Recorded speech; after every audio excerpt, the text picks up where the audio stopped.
조선야담 이야기 시작합니다.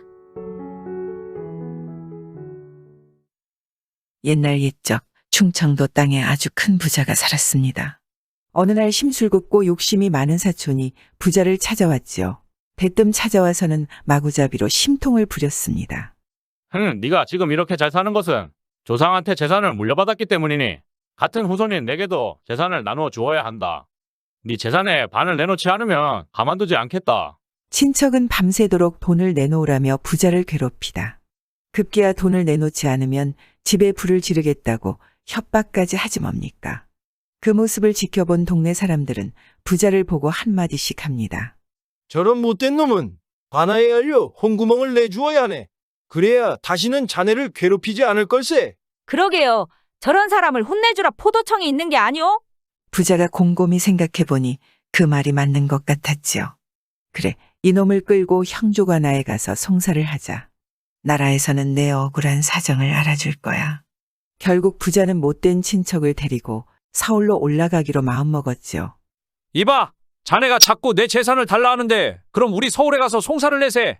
만약 형조에서 자네에게 재산을 주라 하면 내 군말 없이 그렇게 하겠네. 서울로 올라간 부자와 그의 사촌은 형조를 찾아가 송사를 하고 싶어 왔다고 했습니다. 나리, 저는 충청도의 한 마을에서 올라왔습니다. 그동안 저는 열심히 일해 모은 재산으로 어려운 친척들을 도와주며 행복하게 살았습니다. 그런데 제 사촌 가운데에는 평생 일을 하지 않고 놀고 먹는 못된 놈이 하나 있습니다. 그래, 그 못된 놈이 무슨 짓을 했기에 이리 송사를 냈느냐? 그 못된 놈은 제 옆에 있는 바로 이놈입니다. 나으리, 억울하옵니다. 너는 가만히 있고 그래 계속 말해보거라. 이놈이 집안 재산을 다 털어먹고 이리저리 떠돌아다니게 불쌍해서 집을 다시 지어주고 논밭도 사주었지만 노름과 술에 빠져서 하루아침에 모두 팔아먹고 말았습니다. 부자는 이렇게 말하고 보니 생각할수록 화가 났지요. 부자의 목소리는 점점 높아졌습니다. 그러고 나서 또다시 떠돌아다니게 이번에는 장사라도 해보라고 미천이 될 만한 큰 돈을 내주었는데 그 돈도 금방 다 써버렸습니다.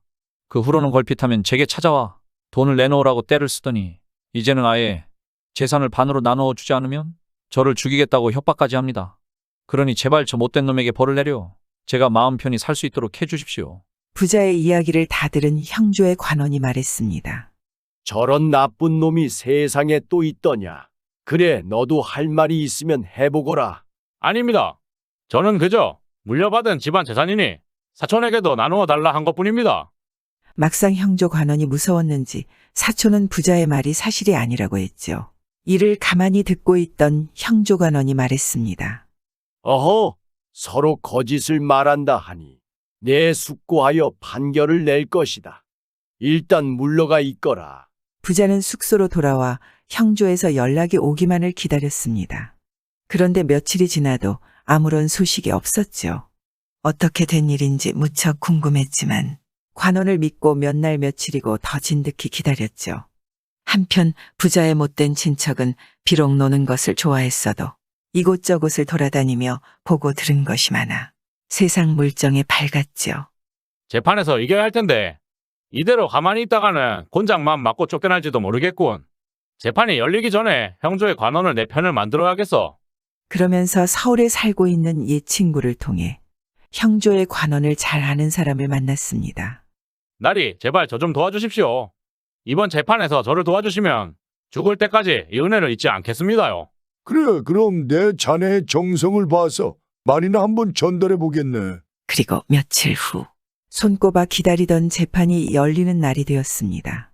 판결을 내리기 위해 가장 벼슬이 높아 보이는 관원이 대청마루 위에 있는 높은 의자에 앉고 아랫사람들도 자신의 자리에 가서 섰습니다. 판결을 내릴 준비가 다 끝나자 관원의 부하가 명령했습니다. 충청도에서 올라온 부자와 그의 친척을 데려오너라. 잠시 후 두 사람이 관원 앞에 꿇어앉았습니다. 그런데 부자를 보자마자 관원은 호통부터 치는 게 아니겠습니까? 어찌 된 일일까요? 내 이놈, 아무리 자수성가를 했어도 가난한 친척이 있으면 먹여 살리고 불쌍한 사람을 보면 도와주어야 하는 법이거늘. 너는 어찌 조상이 물려준 재산으로 부자가 되었음에도 가까운 친척을 모른 척한단 말이냐? 관원은 되려 부자를 꾸짖으며 말을 이었습니다. 도움이 필요한 친척을 송사를 해서 쫓아낼 생각부터 하다니. 천하에 너처럼 고약한 놈이 또 어디 있느냐. 굶어 죽게 된 불쌍한 친척을 내친 짓을 생각하면 당장 곤장 100대를 치고 싶다만 특별히 이번만은 용서해 주겠다. 그러니 내 사촌이 달라는 대로 나누어 주고 서로 화목하게 살도록 하여라. 그러면서 관원은 아랫사람에게 명령을 내렸습니다. 부자가 그렇게 하겠다고 다짐을 하면 풀어주고 그렇게 하지 않으면 옥에 가두어라. 부자는 기가 막혔습니다. 이 먼 길을 찾아온 것은 억울함을 풀기 위한 것인데 되려 못된 친척은 벌을 받지 않고 자신만 재산을 나누어 주라는 판결을 내리다니 화가 나서 가슴이 터질 것만 같았지요. 관원에게 억울한 사정을 다시 한 번 말해볼까? 아니야, 이건 다시 말한다고 해서 될 일이 아니야. 오히려 자기 말을 듣지 않는다고 화를 내며 곤장을 칠지도 몰라. 곤장을 맞아 고향에 돌아가지도 못하고 병이 들어놓으면 어떻게 해야 하지? 부자는 아무리 머리를 굴려도 좋은 생각이 떠오르지 않았습니다. 그렇다고 판결난 대로 자신의 재산을 반이나 주자니 억울했지요. 또 다시 재판을 해달라고 사정을 하자니 곤장을 맞을까봐 겁이 났습니다. 이러지도 못하고 저러지도 못하고 참 죽을 지경이었지요. 그때 문득 좋은 생각이 떠올랐습니다. 비록 재판은 졌지만 이렇게 물러날 수는 없었기에 기왕 가는 거 이야기나 하나 꾸며서 관원을 골려줘야겠다고 생각해낸 것이었습니다. 부자는 벌떡 일어나서 관원이 앉아있는 곳으로 바싹 다가갔죠. 소인이 충청도에서 서울까지 고생하며 올라와서 비록 송사는 졌습니다만 꼭 들려드리고 싶은 이야기가 하나 있습니다. 뭐 이야기를 하겠다고?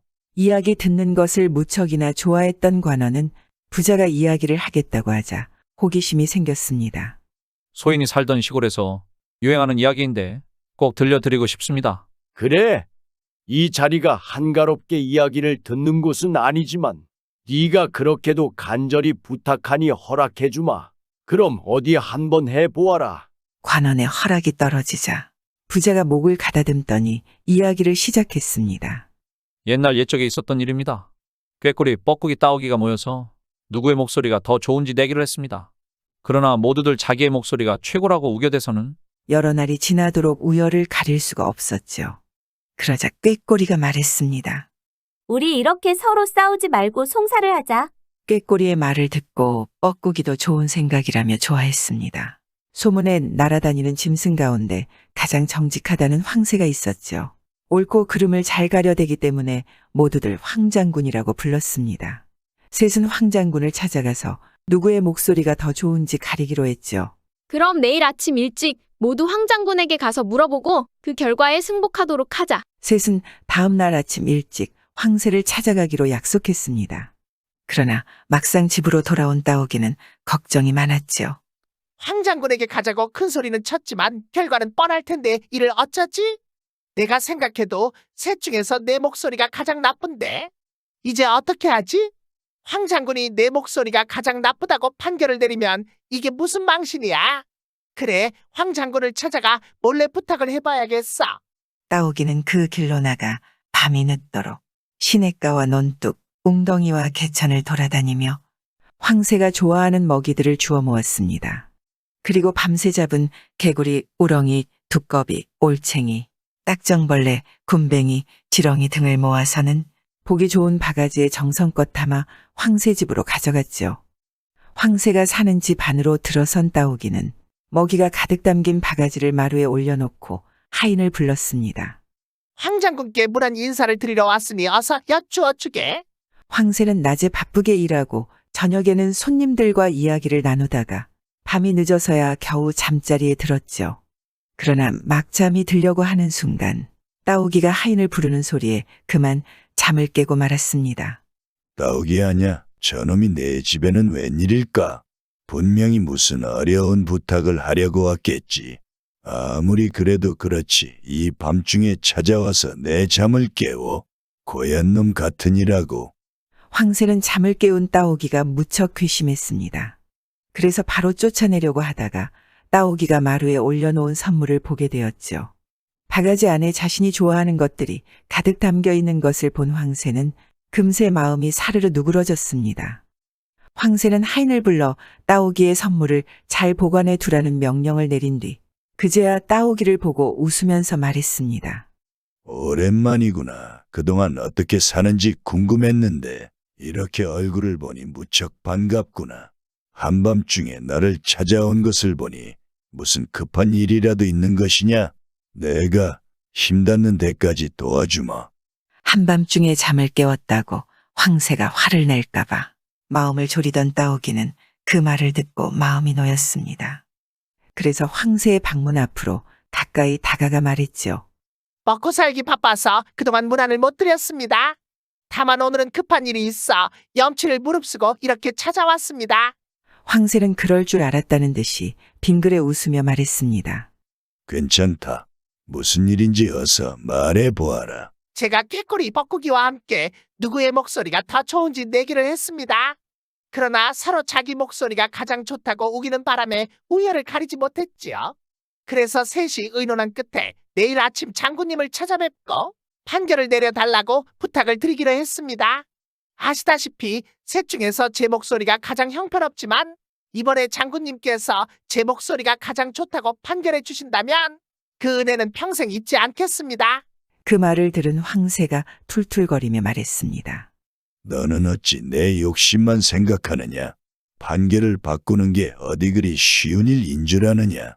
친하다고 해서 어느 한쪽 편을 들면 송사가 잘못되었다고 떠들어대거나 재판관의 지혜가 모자란다고 떠들어대서 잘못하다가는 큰 망신을 당하게 된단 말이다. 네가 그것을 아느냐? 그러자 따오기가 머리를 조아리며 다시 한번 부탁했습니다. 쉬운 일이 아닌 줄은 알지만 제발 도와주십시오. 그렇다면 좋아하시는 지렁이, 올챙이, 두꺼비가 평생 떨어지지 않도록 하겠습니다. 그놈 참. 알았다, 알았어. 전에도 너를 도와주었지만 이번에도 힘을 써보도록 하지.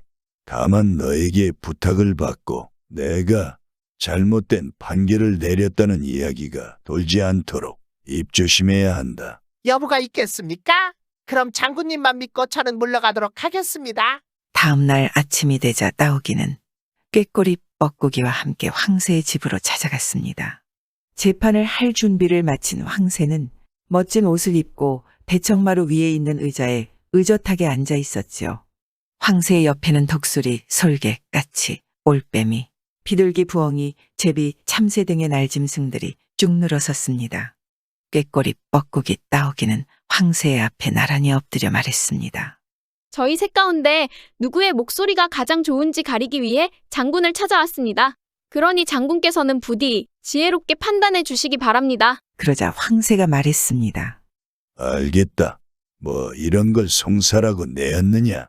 그래, 하나씩 소리를 내어보아라. 그 말에 셋 중에서 꾀꼬리가 자신 있었는지 가장 먼저 목을 가다듬고 소리를 냈지요.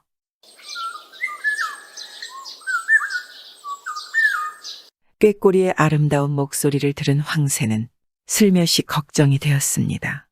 이거 큰일 났군. 꾀꼬리의 목소리가 저리 낭낭하고 아름다우니 어디 흠잡을 데가 없는데 꾀꼬리 목소리가 좋다고 하면 따오기에게 받은 선물을 다시 돌려주어야 하고 목소리가 나쁘다고 하면 공정하지 못하다는 소리를 들을 것 같고 한참 동안이나 곰곰이 생각하던 황새가 드디어 입을 열었죠. 내 목소리는 흠잡을 데 없이 아름답지만 너무 구슬퍼서 나는 좋지 않구나.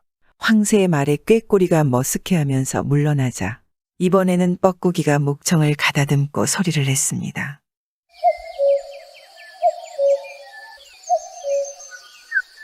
그런데 뻐꾸기의 목소리도 정말 아름다웠습니다. 황새는 이번에도 한참을 고민하다 꾀를 내어 말했죠.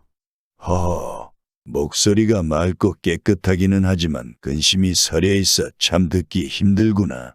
내 목소리도 그닥 좋다고 할 수 없겠구나. 그러자 뻐꾸기도 무안에서 물러났습니다. 마침내 자신의 차례가 되었지만 따오기는 차마 입이 떨어지지 않았습니다. 저보다 목소리가 좋은 꾀꼬리와 뻐꾸기도 구박을 받았는데 노래를 꼭 해야 하나. 어젯밤에 선물까지 주고 부탁했는데 설마 다른 판결을 내리지는 않겠지. 따오기는 용기를 내어 배에 힘을 준 뒤 크고 시끄러운 소리를 냈습니다.